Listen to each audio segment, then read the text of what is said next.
근데 내가 어떤 거를 더 갈망하고 욕망하고 하는 것 사이에서 내가 어떻게 밸런스를 잡아야 될까를 항상 고민하고 안 그래도 그런 생각을 하고 있었는데 그분이 그 블로그를 딱 공유해 주니까 그걸 딱 읽고 아 이거지 딱 이랬어요. 이거지. 그래서 이게 어떻게 연결이 되냐면 요거 한번 부와 행복의 관계에 대해 어떻게 생각하시나요? 물 한 모금 먹고 물 한 잔 먹고 얘기하겠습니다. 아 미용실 얼마에 다녀요는 저 미용실 동네 미용실만 갑니다. 나인원 근처에 있는 데 가요.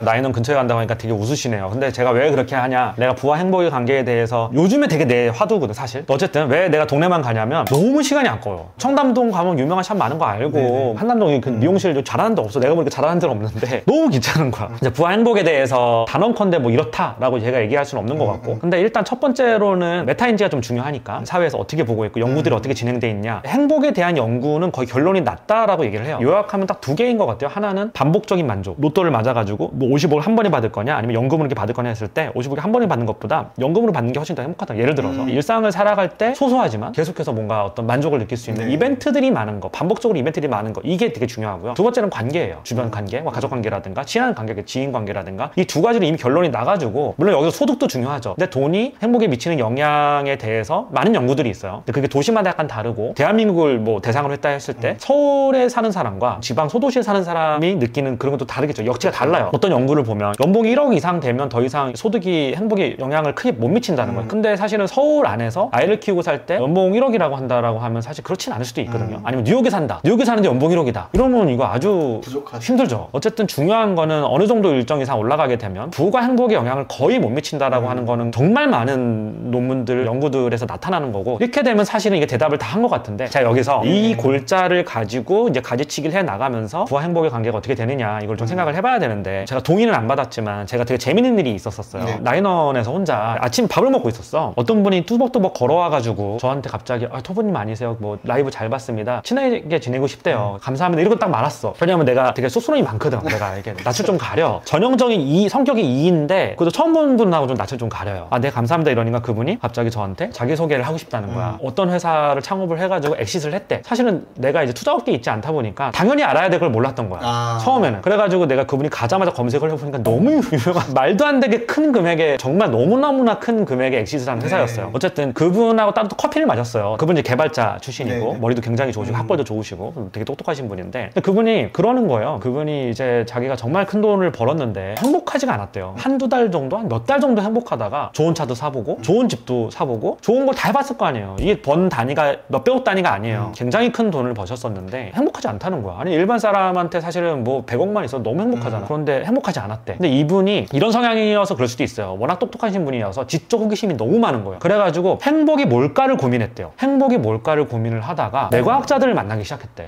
근데 이거는 이분이 너무 똑똑하신 분이어서 그래요 사실. 근데 어쨌든 뇌과학자들을 만나기 시작하면서 우리에게 정말 행복을 주고 만족을 주는 그 메커니즘이 어떻게 될까를 또 공부하기 시작했고, 그러다가 아 내가 어떤 일을 할 때 행복하구나를 알게 됐대요. 그래가지고 더 이상 나에게 내 인생에서 돈을 추가하는 건 의미가 없다 생각을 해서 행복에 관련된 뭐 연구소를 만드셨대요. 뇌과학하고 뭐 이제 자기가 심리상담도 받아봤대. 심리상담을 직접 돈 주고 받아보니까 자기가 코딩을 이렇게 해가지고 인공지능하고 이제 딥러닝 시켜가지고 이렇게 해서 심리상담 프로그램 같은 걸 테스트 삼아서 해봤겠죠. 해보니까 심리상담보다 더 잘한다는 거야. 아 이거를 내가 재창업을 해야겠다라고 생각을 하셨대요. 근데 창업이 돈을 정말 벌고 이걸 또 이제 밸류업을 해가지고 엑시트를 하고 이게 아니라 나와 같은 생각을 가지고 있거나 아니면 정말 사회적으로 되게 좀 심리적으로 우울하거나 아니면 좀 심리적으로 좀 이제 치유가 필요한 분들을 위해서 굉장히 낮은 가격, 운영비 정도 나와야 되니까 또는 무료로 이거를 하겠다는 거예요. 제가 그분하고 최근 한 2주 안에 있었던 일이에요. 그분하고 얘기를 좀 많이 하면서 남산도 또 같이 올라가서 또 남산 제가 끌고 갔죠. 맛보여. 네, 한스랑 뭐 저랑 그분하고 셋이서 남산도 갔어요. 남산 올라가는 내내 인공지능의 역사 뭐 이거 다 막 쫙 얘기를 하는데, 제가 부끄러웠던 건 뭐냐면 저는 이제 공학도도 아니고 전형적인 문과잖아요. 근데 그분이 최근의 기술 트렌드와 인공지능이 우리 삶을 어떻게 변화시킬 거고 어떤 식으로 우리 삶을 파괴적으로 변화를 시킬 건지에 대해서 얘기하니까 좀 무섭기도 했고, 또 하나는 용어를 한 반 정도 제가 못 알아듣겠더라고요. 아, 내가 테크에 대해서 너무 모르고 살았구나라는 생각이 좀 들어서 좀 다른 영역이. 네, 완전 다른 영역이니까. 그분 때문에 챗 GPT 4.0을 시작을 했습니다.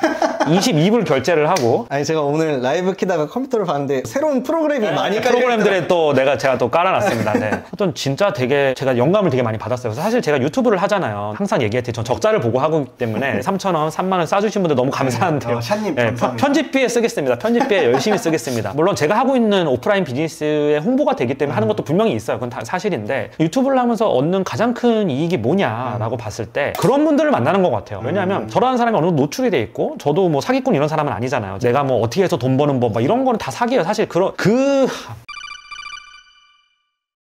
네, 그래가지고 내가 무슨 얘기 하다 그랬지? 형 유튜브 왜 하는지. 맞아요. 유튜브. 제가 이걸 통해서 경제적으로 엄청난 뭐 이득을 얻는 것도 아니고 뭐 제가 하는 뭐 비즈니스 잠깐 뭐 홍보하고 이런 건 있지만 이걸 하면서 정말 좋았던 건 너무나 좋은 사람들을 많이 만난 것 같아요. 얼마 전에 알게 된 아까 행복연구소를 하시는 그분 같은 경우도 이미 돈이 뭐 차고 넘치게 있으신 것 같고 근데 그분 같은 경우 그런 생각을 한다는 것도 너무 놀라웠고 역시 진짜 지적 호기심이 많고 똑똑한 사람들은 돈을 벌어도 다르구나. 펑펑 뭐 명품 사고 그냥 뭐 좋은 차 타고 하면서 그렇게 살 수 없는 사람들이 있는 거예요. 자기가 가치를 어디에다가 방점을 찍고 살아야 되느냐의 문제인 것 같아요. 그래서 다시 부와 행복의 관계로 돌아와 보면 부와 행복의 관계에 대해서 사실 구글링만 조금만 해봐도 거기에 관련된 논문들 수없이 많아요. 그리고 그거를 읽어보면 하나같이 다 똑같은 결론에 도달해요. 관계 그리고 이제 반복적인 만족. 그리고 서울 같은 경우는 제가 주관적으로 느낄 때는 이제 부라고 하는 게 행복에 영향을 미치죠. 그게 저는 100억은 안 넘을 것 같아요. 제가 이제 지난번 라이브 영상 때는 뭐 100억 있으면 나인원이나 더일이나 이런 큰 평수 못 살지 않냐. 이제는 서울에서는 100억 가지고는 좀 고급 아파트 큰 평수 못 산다라고 얘기는 했지만 고급 아파트 큰 평수 사는 게 행복한 건 또 아니거든요. 그렇죠. 여기서 중요한 게 하나 있어. 중거 집단이야. 행복연구소 그거 하신다라고 하는 그 분이 이제 어떤 블로그 글을 링크를 해줬어요. 폴 그레이엄이라는 하는 되게 유명한 사람이 쓴 글인데 번역을 한 글이에요. 그 글의 요지는 그거였어요. 뉴욕에 살면 돈을 가장 많이 추구를 하고 돈 많은 사람이 짱이고 실리콘밸리에 살면 영향력을 가진 사람들이 짱이고 보스턴에서 하버드랑 MIT 있는데 뭐 그 동네에 살면 똑똑한 사람이 짱이고 어느 지역에 사느냐 어느 도시에 사느냐에 따라서 내가 어떤 역량 어떤 걸로 평가받느냐가 달라진다는 거예요. 어떤 중거 집단에 있느냐가 전 진짜 제일 중요하다고 생각해요. 그 블로그 글의 요지는 뭐였냐면 내가 살고 싶어하는 도시들 그러니까 여러 도시들을 살아보는 건 되게 좋은 거고 내가 어떤 성향과 어떤 사람인지를 알고 그 도시를 선택할 수 있으면 좋다. 어떤 도시에 사느냐에 따라서 평가받는 기준이 달라지고 중거 집단이 달라지기 때문에 그리고 엿듣는 말이라는 표현을 써요. 그래서 엿듣는 말 똑똑한 사람들이 짱인 도시 있잖아요. 하버드랑 MIT가 있는 뭐 정말 학자들도 많고 너무 똑똑한 사람들 많은 그 동네에서 엿듣는 말과 돈만 쫓는 동네들도 있을 거 아니에요. 거기서 엿듣는 말에 질적 수준이 너무 차이가 난다는 거예요. 똑똑한 사람들 사이에 있을 때 그냥 뭐 똑똑한 사람들이 많이 몰려있는 동네라든가 대학이라든가 이런 데 살았을 때 그냥 지나가면서 엿듣는 말들이 있을 거예요. 3분이 죄송합니다. 이건 너무 열변을 토해버렸네요. 제가 하고 싶은 말이 좀 많아요. 제가 왜냐하면 30분을 해버렸네요. 제가 이걸 왜 길게 하냐면요. 최근에 제가 되게 고민하고 있는 주제예요. 물론 뭐 제가 그분만큼 이렇게 벌진 못했지만 저도 뭐 먹고 사는 데는 지장이 없다라고 생각을 하거든요. 근데 내가 어떤 거를 더 갈망하고 욕망하고 하는 것 사이에서 내가 어떻게 밸런스를 잡아야 될까를 항상 고민하고 와이프랑도 그런 얘기를 되게 많이 하고 사실 자식 교육을 할 때 그런 거를 되게 많이 가르쳐주고 싶고 돈이라고 하는 거는 진짜 물론 없으면 굉장히 불행하죠. 먹고 살아야 되는 그 주거비용도 비싼데 그래도 이제 어느 정도는 있어야 되는데 그 이상 넘어갔을 때 내가 정말로 행복하고 만족하게 사는 인생이 뭔가를 봤을 때 많은 연구들이 있지만 그래도 중고 집단이 만약 그렇다라고 하면 그 중고 집단에서 내가 장기적이고 지속적인 만족을 하면서 살기가 되게 힘들겠다. 안 그래도 그런 생각을 하고 있었는데 그분이 그 블로그를 딱 공유해 주니까 그걸 딱 읽고 이거지 딱 이랬어요. 이거지. 그래서 이게 어떻게 연결이 되냐면 우리가 도시의 창의성 지수에 대해서 얘기를 하잖아요. 네네. 어떤 도시에서는 창의적인 사람들이 너무 많이 나와. 예를 들어서 15세기, 16세기 피렌체에서 위대한 예술가들이 겁나 나왔잖아요. 근데 왜 피렌체에서 나왔을까 생각을 해봐야 돼. 이걸 생각을 해봐야 되고 19세기에 전 세계를 제패했던 도시가 파리잖아요. 위대한 예술가들이 다 파리에서 나왔단 말이에요. 그러다가 20세기를 제패한 도시는 뉴욕이잖아요. 그 다음에 이제 뭐 1980년대 거품 경제 때는 도쿄가 이제 그 역할을 했었고 왜 이 도시에서 그렇게 창의적이고 뛰어난 사람들이 많이 나왔을까 생각을 해보면 도시의 창의성 지수와 다양성은 굉장히 밀접하게 연관이 있거든요. 다양성만 있으면 안 돼. 다양하고 똑똑한 사람들. 이 사람들이 얼마만큼 섞여가지고 서로 교류하느냐에 따라서 그 도시의 창의성 지수가 결정이 된다라고 하는 논문들이 되게 많아요. 근데 그 글과 이거 딱 매칭이 되는 거야. 그리고 이게 행복까지 매칭이 되는 거예요. 왜? 내가 예를 들어서 500억 있어. 근데 다 4, 5천억대 부자야. 내 주변이. 얼마나 불행하겠어. 그리고 그 사람들이 다 돈만 중요해. 나 이번에 내가 와이너리 하나 샀는데 만나면 이런 얘기만 해. 와이너리 하나 없어? 와이너리 안 샀어? 뭐 이런 식으로.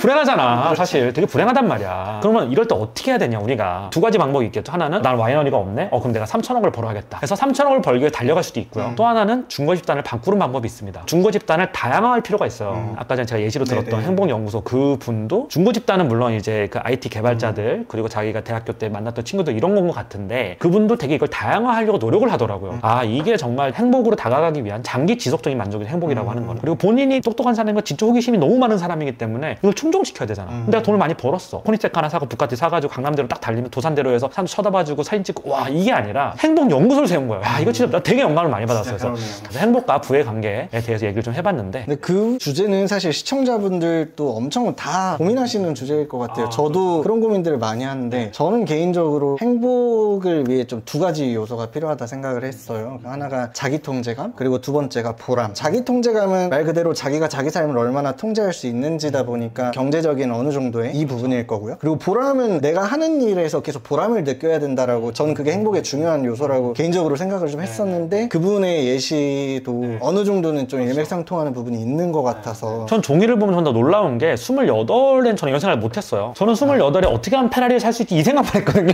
나는 28때 안 그랬는데 어쨌든 뭐 되게 동감하고요. 종이 말에 굉장히 공감을 하고, 사실 그래요. 돈 많으신 분들 중에 공허감 느끼고 그런 분들 되게 많거든요. 생각보다 많아요. 돈 많다고 매일매일 즐거워 이런 분들도 있을 수 있겠죠. 사람에 따라서 추구하고자 하는 것과 욕망하고자 하는 것과 지적 호기심 이런 게 다 다르거든요. 자기가 만약에 돈이 있는데도 좀 이렇게 공허하고 인생에 별로 의미가 없는 것 같고 이런 느낌이 들면 전 중고 집단을 바꿔보는 게 굉장히 중요하다라고 생각해요. 정말로 굉장히 박학다식하고 뭐 자기 분야에서 굉장히 전문가면 더 좋고 인문학적으로 많이 고민해본 그런 사람들을 중고 집단으로 두면 많이 가치가 달라질 수 있지 않겠느냐라는 생각이 들어요. 부와 행복의 관계는 그런 거고, 그리고 부가 많아질수록 좀 여유로워질 수 있고, 그리고 내가 남들한테 베풀 수도 있고, 그리고 내가 시간이 별로 구애받지 않을 수도 있잖아요. 내가 운전하기 싫으면 기사를 쓸 수도 있고, 그렇기 때문에 내가 그런 생각을 더 할 시간도 많아지고 그런 사람들 교류할 수 있는 어떤 장을 열기가 쉽잖아요. 그렇기 때문에 부와 행복은 어느 정도 비례하지만 그 이상부터는 제 결론은 연구 논문들에 나왔던 그 두 가지가 중요하고, 또 하나는 중고 집단이 중요합니다. 중고 집단은 추상적인 게 아니라 진짜 내가 현재 중고 집단에서 뭔가 만족을 못하고 그렇다라고 하면 중고 집단 자체를 바꿔보는 것도 괜찮은 방법이라고 저는 생각합니다. 이 답변은 좀 길었지만 이렇게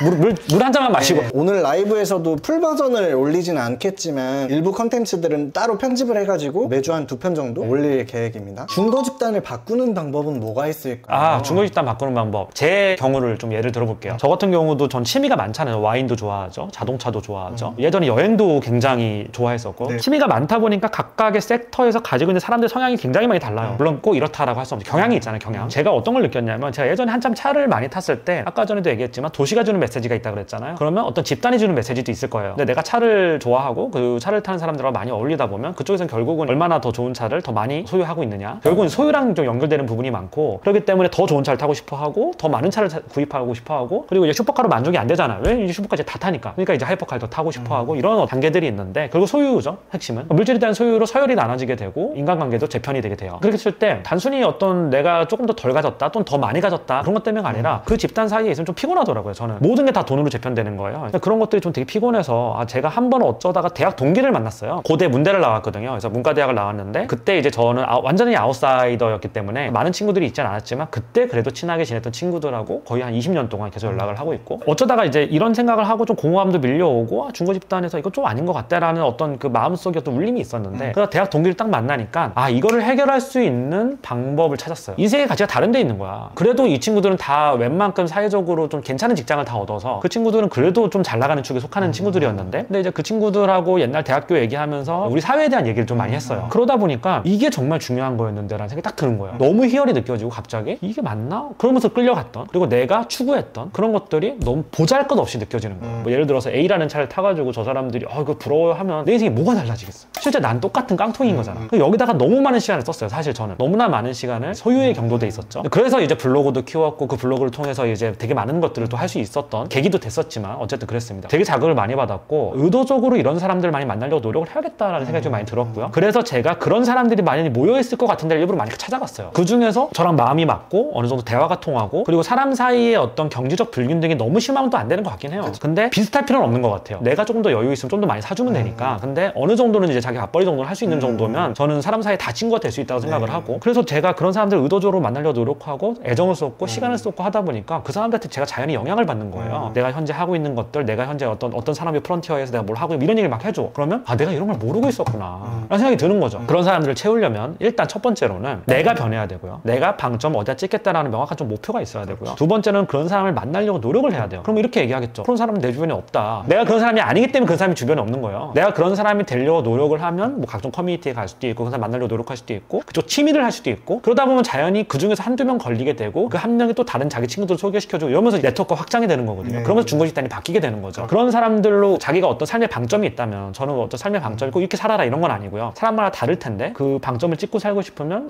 분명히 그렇게 노력을 해야 된다라고 하는 게 제 생각입니다. 그 순서에서 어긋났을 땐 뭐 만나도 그 이상은 없는 것 같아요. 그렇죠. 어떤 뭐 내 정말 준거 집단이 바뀐다거나 그런 결과는 변하지 않는 것 같습니다. 오늘 또 이렇게 시청 많이 해주셔서 정말 감사드리고 더 좋은 장비로 찾아오도록 하겠습니다. 장비 바꿀 거고 진짜 재밌는 주제로 그리고 정말 이거 다뤄줬으면 좋겠다라고 하는 그런 주제가 혹시 제가 할 수 있는 거라면 커뮤니티에다가 댓글 남겨주시면 제가 할 수 있는 거라면 좀 선별해가지고 괜찮은 주제 있으면 좀 한번 해볼게요. 그 주제를 잡아가지고. 오늘 또 다들 감사합니다. 네.